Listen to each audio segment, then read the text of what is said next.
Hello friend, welcome to my YouTube channel technical question hub. मैं हूं आलोक रंजन और मैं लेकर आया हूं टरबाइन से रिलेटेड नेक्स्ट प्रश्न। और आज का प्रश्न है कि what is the steam turbine and purpose of steam turbine. Steam turbine क्या है और स्टीम टरबाइन का पर्पज क्या है, किसी केमिकल इंडस्ट्री में या केमिकल प्लांट में क्या यूजेज है स्टीम टरबाइन का। तो वो दोनों चीज़ हम इसमें सीखेंगे दोस्तों। तो चलिए देखते हैं इसमें क्या है। सबसे पहले स्टीम टरबाइन क्या है वो देखते हैं दोस्तों।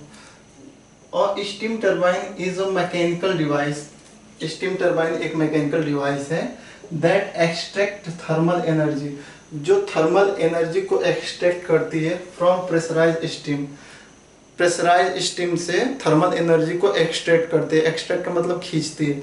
और प्रेशराइज जो है स्टीम है उससे वो थर्मल एनर्जी को खींचती है and convert it into rotary motion. और उस जो है एनर्जी को, उस थर्मल एनर्जी को यह कन्वर्ट करती है इनटू रोटरी मोशन।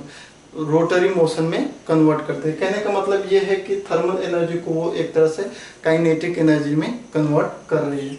समझ में आया दोस्तों। Steam turbine is a mechanical device that extract thermal energy from pressurise steam. Thermal energy जो है एक्सट्रैक्ट करते हैं किसी प्रेशराइज स्टीम से एंड कन्वर्ट इट, और उसे कन्वर्ट करती है इनटू रोटरी मोशन। उसको रोटरी मोशन में कन्वर्ट करती है। आप ये कह सकते हो थर्मल एनर्जी वहां से खींचती है और उसका टोटल यूज रोटरी मोशन में या काइनेटिक एनर्जी में कन्वर्ट करने में लगा देती है। Next, it is a prime mover. यह प्राइम मूवर है, यह मतलब यह किसी भी चीज को घुमाने का पहला मूवर है। यह क्या है? It is a prime mover which convert energy of high pressure and high temperature steam into shaft work. यह जो है एक प्राइम मूवर है जो कन्वर्ट करती है हाई प्रेशर और हाई टेम्परेचर स्टीम की एनर्जी को किसमें? सॉफ्ट वर्क में। सॉफ्ट वर्क में कन्वर्ट करती है। स्टीम हाई प्रेशर और हाई टेम्परेचर के स्टीम का जो है एनर्जी लेके वो उसे सॉफ्ट वर्क में कन्वर्ट कर देती है। जैसे मैंने ये डायग्राम बनाया, ये हमारा कंट्रोल वाल है। यहाँ पे जो है हाई प्रेशर और हाई टेम्परेचर की स्टीम है और ये हमने टरबाइन बनाया है और ये टरबाइन की शाफ्ट है। तो दोस्तों देखिए, हाई प्रेशर स्टीम जब कंट्रोल वाल्व खुलेगा तो ये यहाँ पे गिरेगी, ये टरबाइन के ब्लेड पे गिरेगी। तो जब टरबाइन का ब्लेड पे जो है सुपर हीटेड स्टीम या हाई प्रेशर की स्टीम गिरेगी तो ब्लेड को घुमाएगी, रोटेट कराएगी। तो जब रोटेट कराएगी तो ब्लेड हमारी माउंट होती है किसी भी शाफ्ट पे। तो ये टरबाइन की शाफ्ट है। ये दोस्तों क्या है? टरबाइन की शाफ्ट है। तो टरबाइन का शाफ्ट भी घूमेगा। और इधर हमारा पंप है।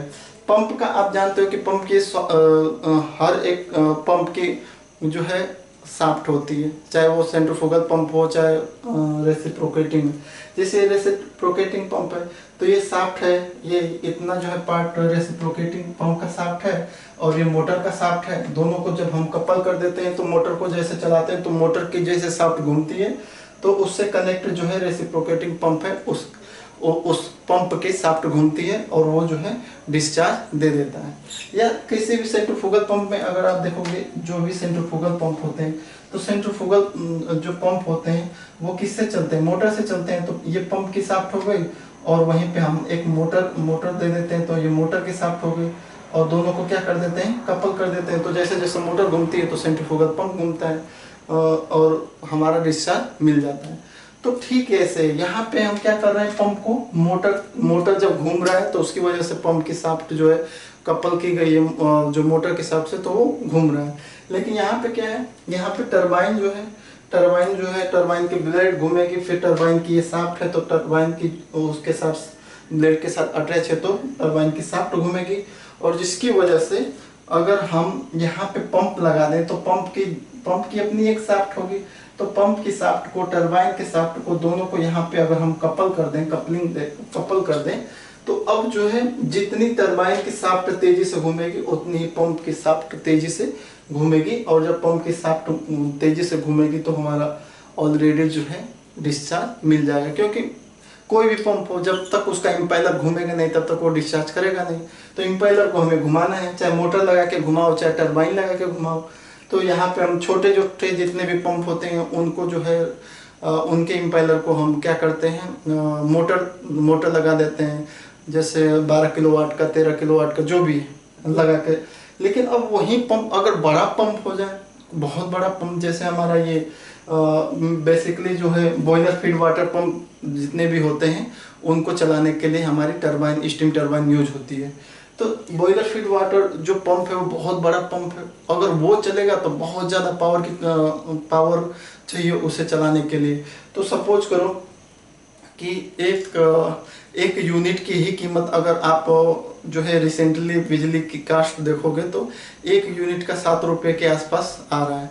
लेकिन वहाँ पे जब बड़ा मोटर लगेगा, बहुत बड़ा मोटर लगेगा, तो बहुत ज़्यादा जो है उसकी जो है बहुत पावर उसकी ज़्यादा लगेगी। उसको चलाने के लिए कितना किलो वोल्ट, किलोवाट या मेगावाट लग सकता है। तो आप सोचो उसमें मल्टीप्लाई करो तो बहुत ज़्यादा खर्चा आएगा। तो उस मोटर को, उस पंप को अगर मोटर से चलाओगे तो बहुत ज़्यादा कास्ट आ जाएगी। लेकिन अगर स्टीम की कास्ट देखो तो स्टीम जो है 2 रुपये 3 रुपये पर जो है केजी तो नहीं कह सकते, लेकिन उसकी कुछ है 900 के आसपास, 900 रुपये या पर मीट्रिक टन जो है आपको एक तरह से स्टीम प्रोवाइड हो सकती है। तो स्टीम की कॉस्ट जो है इस इलेक्ट्रिक व्हील से कम आएगी, खर्चा जो है कम आएगा। इसी वजह से हम वहाँ पे हम मोटर पे पैसा न लगा के हम स्टीम बनाते हैं और स्टीम से चलाते हैं। क्योंकि स्टीम से हमारा जो है टोटल पावर कास्ट जितनी, अगर आपका जो है 1 लाख मोटर की वो आएगी, बिजली बिल आएगी, तो वहाँ पे स्टीम की जो है लगभग आपका 1 लाख की बजाय वहाँ पे आप 40,000 50,000 में काम चला लोगे। तो इतना कुछ फ़ायदा होता है, इकोनॉमिक हमारी बच जाती है। इसलिए हम स्टीम का यूज करते हैं और स्टीम टरबाइन का यूज करते हैं पंप को चलाने के लिए।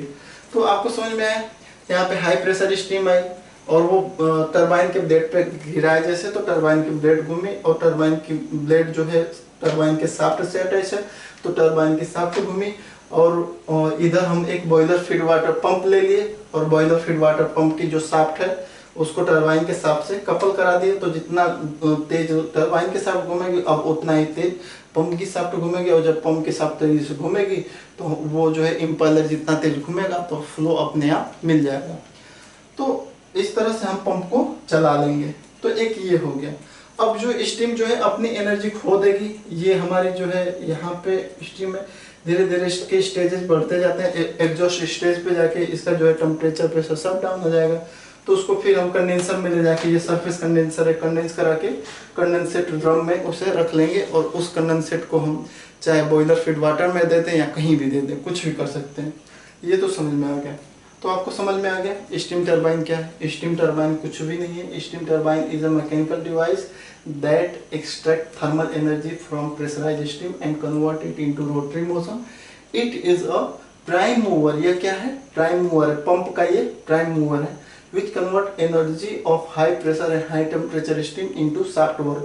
जो ये एक प्राइम मूवर है जो स्टीम की हाई प्रेशर और हाई टेम्परेचर की जो एनर्जी है उसे शाफ्ट वर्क में क्या हो कर देती है, कन्वर्ट कर देती है। समझ में आ गया आपको दोस्तों। अब सपोज करो, अब मैंने दूसरा जो टॉपिक लिया है कि purpose of steam turbine. Steam turbine का पर्पज क्या है? तो पहला पर्पज तो ये हो गया कि बॉयलर जितने भी पंप हैं, बड़े पंप हैं जितने भी, तो उनको चलाने के लिए हम स्टीम टरबाइन का यूज करते हैं।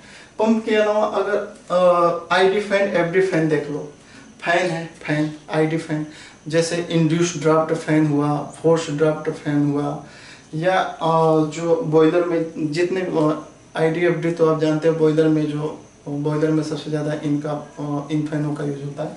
तो वो भी बहुत बड़े बड़े फैन होते हैं। उनको चलाने के लिए आप मोटर लगा ही नहीं सकते। अगर मोटर लगाओगे तो बहुत ज़्यादा बिजली बिल गिरेगी। यहाँ पे एक यूनिट जब 7 रुपये के बराबर है, तो उतनी बड़ी मोटर लगाओगे, किलोवाट के उसमें आएगा 24 घंटे का, तो वो बहुत ज़्यादा पैसा आएगा। तो उस जो है फैन को, आईडी फैन हुआ या एफडी फैन हुआ, उनको भी हम किसकी सहायता से चलाएंगे दोस्तों? स्टीम टरबाइन की सहायता से। क्योंकि स्टीम की टरबाइन का जो शाफ्ट है वो आईडी या एफडी फैन के शाफ्ट से कपल कर दो, तो अब जो है जितनी ये घूमेगा उतनी वो फैन घूमेगा, और जब फैन घूमेगा तो अपने आप जो है खींचेगा, जो भी एयर वगैरह भेजना है। फैन का जो काम है वो तो जानते हो। उसके बाद एक तो हमारा इसका पर्पज हो गया कि पंप को चलाना, पंप में कौन सा, बॉयलर फीड वाटर मेनली है। उसके बाद फैन को चलाना, फैन में कौन सा, आईडी फैन, एफडी फैन, ये है बेसिकली। उसके बाद ब्लोअर, ब्लोअर जितने भी बड़े बड़े ब्लोअर होते हैं, जैसे अमोनिया प्लांट में आप जाओगे तो बहुत सारे ऐसे ब्लोअर हैं जो टरबाइन, स्टीम टरबाइन से ही चलते हैं। वहाँ पे जो है उनको चलाने के लिए भी स्टीम टरबाइन ही लगी है। क्यों? क्योंकि स्टीम की कॉस्ट कम है और पावर की कॉस्ट ज़्यादा है। वहाँ पे उतना वाट, उतना बड़ा मोटर आप नहीं लगा सकते। उसके बाद prime mover for driving compressor, compressor को ड्राइव करने के लिए, कंप्रेसर का एक तरह से प्राइमरी मूवर बनाने के लिए भी हम स्टीम टरबाइन का यूज करते हैं। कंप्रेसर है 4th स्टेज का है या 6th स्टेज का, कुछ भी हो, तो कंप्रेसर कुछ बहुत बड़ी मशीन होती है, बहुत बड़ा, जैसे अमोनिया कंप्रेसर हुआ, सिन गैस कंप्रेसर हुआ, CO2 गैस कंप्रेसर हुआ। तो ये जो कंप्रेसर बहुत बड़े बड़े होते हैं, तो इनको आप जो है बिजली से नहीं चला सकते, बिजली का मोटर लगा के नहीं चला सकते क्योंकि कॉस्ट ज़्यादा है। तो वहाँ पे कंप्रेसर की एक सॉफ्ट और स्टीम टरबाइन की शाफ्ट दोनों को कपल कर दो और स्टीम टरबाइन जैसे ही घूमेगी कंप्रेसर के शाफ्ट घूमेगी, कंप्रेसर कंप्रेस कर देगा। उसके बाद नेक्स्ट इसका पर्पस क्या है, generate for electric power generation, sorry generator for electric power generate. जो जनरेटर होते हैं जैसे अल्टरनेटर, जनरेटर वगैरह जो भी है जिससे बिजली बनती है, तो उनको भी जो है जनरेटर को भी रोटेट कराने के लिए या उनका प्राइम मूवर बनने के लिए हम स्टीम टरबाइन का यूज करते हैं। स्टीम टरबाइन जानते होंगे बिजली बनाने में, तो बिजली कैसे बनाएगी, वो जनरेटर के शाफ्ट को स्टीम टरबाइन के शाफ्ट दोनों को कपल कर देंगे। तो जैसे स्टीम टरबाइन घूमेगी तो उससे अटैच जो है इसकी शाफ्ट जनरेटर के घूमेगी। तो इस तरह से इसका पर्पस क्या क्या आ गया, एक तरह से छोटे भाषा में देखें तो इसका पर्पस है primary mover for driving boiler feed water, primary mover for driving ID fan, FD fan, primary mover for driving blower, primary mover for driving compressor, primary mover for driving generator for electric power generation. समझ में आ गया आपको दोस्तों? इसके आगे जो भी है नेक्स्ट वीडियो में बताऊंगा। Thanks for watching. जय हिंद दोस्तों।